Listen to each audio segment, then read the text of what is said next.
21 जनवरी दिन रविवार को है, बहुत ही ज़्यादा विशेष दिन, विशेष तिथि, और वो विशेष तिथि है पुत्रता एकादशी का। तो आज की इस वीडियो में हम आपको गुरुजी पंडित प्रदीप जी मिश्रा जी द्वारा बताए गए पुत्रता एकादशी को किए जाने वाले 5 विशेष उपायों की जानकारी देंगे, जो आपके लिए तो विशेष होगी ही होगी, साथ ही आपके बच्चों के लिए भी बहुत विशेष होने वाली है, क्योंकि पुत्रता एकादशी की तिथि बहुत ही ज़्यादा विशेष दिन है, बहुत ही विशेष तिथि है। तो अगर आप इस दिन इस उपाय को करते हो तो आपके साथ साथ आपके बच्चे को भी इसका फल प्राप्त होता है। तो आज की इस वीडियो में हम आपको आपके और आपके बच्चे के जीवन में भाग्य में धन का संयोग बनाने वाला एक बहुत ही विशेष धन प्राप्ति उपाय की जानकारी के साथ साथ अपने जीवन के सारे अटके कामों को नौकरी प्राप्ति करने वाला एक बहुत ही विशेष और अचूक उपाय की जानकारी देने वाले हैं। तो वीडियो को अंत तक जरूर देखें। तो चलिए वीडियो को शुरू करते और जानते हैं उपायों की जानकारी। तो सबसे पहला उपाय गुरुजी ने कहा कि अगर आपके जीवन में कोई काम अटक रहा है, आगे नहीं बढ़ रहा है, एक के बाद एक दूसरे दिन पे टल रहा है, बहुत कोशिश कर रहे हो, उसके बाद भी वो काम हो ही नहीं रहा है, तो आपको पुत्रता एकादशी के दिन इस विशेष 2 शमी पत्र वाले उपाय को करना है। गुरुजी ने कहा कि शिव महापुराण के इस विशेष उपाय को करने के लिए आपको 2 शमी पत्र लेकर शिव जी के मंदिर पहुंच जाना है। शिव जी के मंदिर जाने के बाद आपको सबसे पहला शमी पत्र शिव जी के शिवलिंग के ऊपर समर्पित करना है, और फिर उसके बाद आपको दूसरा शमी पत्र शिव जी के जलाधारी के ठीक नीचे, जब हम शिव जी पर जल चढ़ाते हैं तो वो जल जलाधारी से बहता हुआ शिवलिंग के नीचे जहाँ पर गिरता है, ठीक वहीं पर ही आपको दूसरा शमी पत्र समर्पित करना है। गुरुजी ने कहा है कि आपको पूरा उपाय करते समय श्री शिवाय नमस्तुभ्यम मंत्र का जाप करते रहना है। साथ ही अपनी विशेष कामना, आपका जो अटका हुआ काम है, उसको महादेव से कहना है और निवेदन करना है कि महादेव आपकी उस अटके हुए काम को सिद्ध करे, सफल करे और पूरा करे। गुरुजी ने कहा कि शिव महापुराण की कथा में पुत्रता एकादशी का बहुत ही ज्यादा विशेष महत्व होता है। अगर कोई भी माता अपने बच्चे के किसी अटके हुए काम के लिए, अगर नौकरी की परीक्षा नहीं निकल रही है, रिजल्ट अटक गई है, परीक्षा अटक गई है, नौकरी नहीं लग रही है, या प्रमोशन अटक गया है, टल रहा है आगे, या फिर किसी विशेष अटके हुए काम के लिए करती है, तो शिव महापुराण की कथा वर्णन करती है कि यह निश्चित है कि महादेव उस माता की अवश्य सुनते हैं और उन्हें पुत्रता एकादशी के इस विशेष उपाय को करने का विशेष फल अवश्य प्रदान करते हैं और उनके जीवन के सारे अटके हुए कामों को पूरा करते हैं, सिद्ध करते हैं। तो ये थी पहली उपाय। अब जानते हैं दूसरा उपाय। तो गुरुजी ने कहा कि अगर आपकी कोई विशेष मनोकामना हो, बहुत दिन से आप महादेव से कुछ मांगना चाहते हो, कहना चाहते हो, अपने लिए, अपने बच्चों के लिए कुछ मांगना चाहते हो, तो पुत्रता एकादशी का यह दिन आपके लिए बहुत ही ज्यादा विशेष और महत्व रखने वाला है, क्योंकि पुत्रता एकादशी के इस विशेष उपाय को करने का विशेष फल आपको प्राप्त होगा, और आपको ही नहीं, आपके बच्चे को भी इसका फल प्राप्त होगा। तो आपको पुत्रता एकादशी के दिन यानी कि 21 जनवरी को गुरुजी पंडित प्रदीप जी मिश्रा जी द्वारा इस विशेष उपाय को करने के लिए 1 बेलपत्र और 1 अक्षत यानी कि चावल का दाना लेकर शिव जी के मंदिर पहुंच जाना है। आप जो चावल का दाना लेकर जाए वो खंडित नहीं होना चाहिए, टूटा फूटा नहीं होना चाहिए, साबुत अक्षत ही आपको लेकर शिव जी के मंदिर जाना है। शिव जी के मंदिर पहुंचकर आपको अपनी कामना कहते हुए सबसे पहले आपकी जो भी मनोकामना हो, जो भी आप महादेव से मांगना चाहते हो, उसका स्मरण करते हुए श्री शिवाय नमस्तुभ्यम मंत्र का स्मरण करते हुए आपको शिव जी के शिवलिंग के ऊपर 1 अक्षत यानी कि चावल का दाना चढ़ाना है। फिर आपको उसी चावल के दाने के ऊपर शिव जी के शिवलिंग के ऊपर 1 बेलपत्री समर्पित कर देना है। अब बेलपत्री आपको कैसे समर्पित करना है वो भी समझ लीजिए। तो बेलपत्री का जो डंडी वाला भाग का मुख है, आप जब बेलपत्री समर्पित करें तो डंडी वाले भाग का मुख जलाधारी की ओर होना चाहिए। फिर आपको श्री शिवाय नमस्तुभ्यम मंत्र का जाप करना है और अपने घर आ जाना है। गुरुजी ने कहा कि शिव महापुराण की कथा वर्णन करती है कि आपका एकादशी के दिन चढ़ाया हुआ 1 अक्षत और बेलपत्र आपके जीवन के सारे दुखों को, कष्टों को दूर कर देता है और आपकी सारी मनोकामनाओं को पूरी कर देता है। बहुत ही विशेष और आसान सा उपाय उपाय है जो आप कल पुत्रता एकादशी के दिन यानी कि 21 जनवरी को रविवार को इस उपाय को अवश्य कर सकते हैं।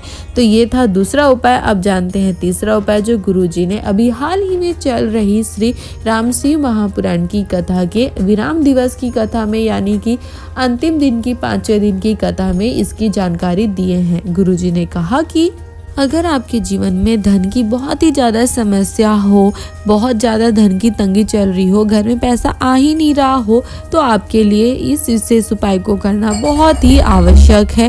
तो इस उपाय को करने के लिए आपको शिव जी के मंदिर मात्र एक बेलपत्र लेकर जाना है।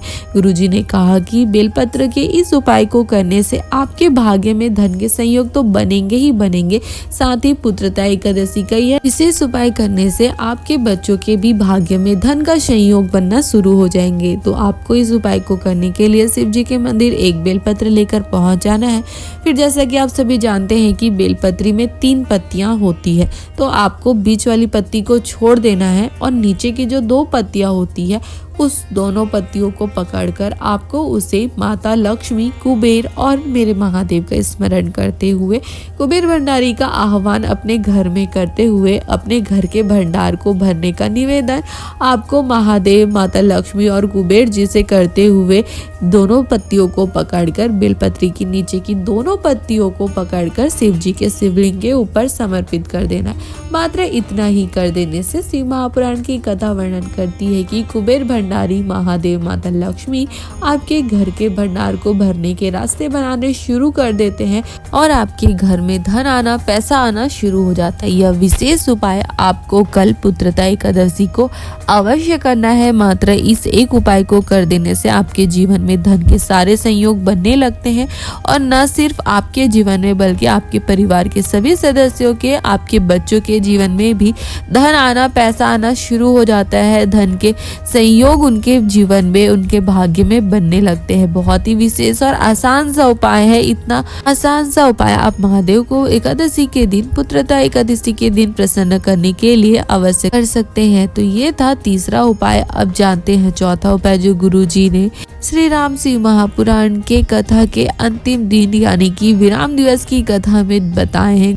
गुरुजी ने बताई कि शिव महापुराण की कैसे आप एक विशेष उपाय को करके शिव जी पर एक बेलपत्री समर्पित कर 108 बेलपत्री शिव जी को समर्पित करने का फल, उसका पुण्य प्राप्त कर महादेव को प्रसन्न कर अपनी सारी मनोकामनाओं को पूरा कर सकते हैं, महादेव से मनवांछित फल प्राप्त कर सकते हैं। गुरुजी ने कहा कि अपनी विशेष मनोकामनाओं की पूर्ति के लिए, मनवांछित फल महादेव से प्राप्त करने के लिए पुत्रता एकादशी की इस विशेष तिथि को आपको शिव जी के मंदिर एक बेलपत्र लेकर पहुंच जाना है। फिर शिव जी के मंदिर आपको पहुंचकर बेलपत्री की जो बीच वाली पत्ती होती है और उसकी जो डंडी होती है यानी कि बीच वाली पत्ती से लेकर नीचे की 2 पत्तियों के बीच में जो बीच वाली पत्ती की डंडी होती है उस डंडी को पकड़कर आप श्री शिवाय नमस्तुभ्यम मंत्र का स्मरण करते हुए शिव जी के शिवलिंग के ऊपर समर्पित कर देते हो। तो आपको इस तरीके से शिव जी पर बेलपत्री समर्पित करने से 108 बेलपत्री शिव जी को समर्पित करने का पुण्य, उसका फल प्राप्त हो जाता है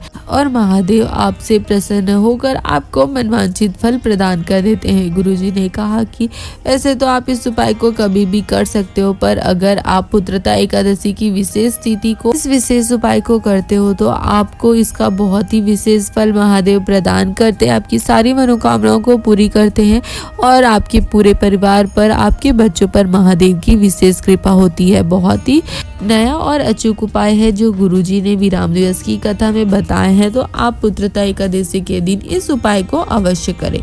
अब पांचवा और अंतिम उपाय जो गुरुजी ने पुत्रता एकादशी की विशेष तिथि को मनोकामना पूर्ति के लिए सभी को करने को कहा है वो है, गुरुजी ने कहा है कि आपको शिव जी के मंदिर एक कलश गंगा जल में 5 बेलपत्री लेकर जाना है और अगर आपके पास एक कलश गंगा जल नहीं है तो आप एक कलश साफ जल में थोड़ा सा गंगा जल डालकर उसमें 7 बेलपत्री डालकर भी शिव जी के मंदिर जा सकते हैं और इस उपाय को कर सकते हैं। तो शिव जी के मंदिर पहुंचकर आपको उस कलश के जल को शिव जी के शिवलिंग के ऊपर समर्पित कर देना। सिर्फ और सिर्फ जल आपको समर्पित करना है, बेलपत्री कलश में ही रहने देना है। पूरा जल शिव जी के शिवलिंग के ऊपर श्री शिवाय नमस्तुभ्यं मंत्र का स्मरण करते हुए आप समर्पित कर दे। तो फिर उसके बाद आपको सातों बेलपत्री को निकालकर शिव जी के शिवलिंग के ऊपर आपको एक एक कर समर्पित करना है। आप चाहो तो एक साथ भी बेलपत्री समर्पित कर सकते हो। बेलपत्री समर्पित करते समय आपको अपनी उस विशेष कामना को, जिसके लिए आप इस उपाय को कर रहे हो, उसका स्मरण करना है और शिव जी के शिवलिंग के ऊपर श्री शिवाय नमस्तुभ्यं मंत्र का स्मरण करते हुए समर्पित करना है। मात्र इतना ही कर देने से शिव महापुराण की कथा वर्णन करती है कि 3 महीने नहीं, मात्र 7 दिनों में ही महादेव आपकी सारी मनोकामनाओं को पूर्ण कर देते हैं। अगले एकादशी तक भी आपको इंतजार नहीं करना पड़ेगा और आप जो भी महादेव से मांगोगे, महादेव आपको सब कुछ प्रदान कर देंगे। बहुत ही विशेष और अचूक उपाय है, आप अवश्य करें पुत्रता एकादशी की विशेष तिथि को। तो ये थी गुरुजी द्वारा बताए गए पुत्रता एकादशी के दिन यानी कि 21 जनवरी को किए जाने वाले कुछ विशेष महा उपायों की जानकारी। अगर आपको ये जानकारी अच्छी लगी हो तो आप हमारे वीडियो को लाइक कर सकते हो और अपने परिवार वालों के साथ या अन्य शिव भक्तों के साथ इसे शेयर भी कर सकते हो, ताकि उन्हें भी गुरुजी द्वारा बताए गए इन विशेष उपायों की जानकारी प्राप्त हो सके और वो भी इन उपायों को करके महादेव का आशीर्वाद प्राप्त कर अपने जीवन के सारे दुखों को, कष्टों को दूर कर अपने जीवन में आनंद और सुख की प्राप्ति कर सके।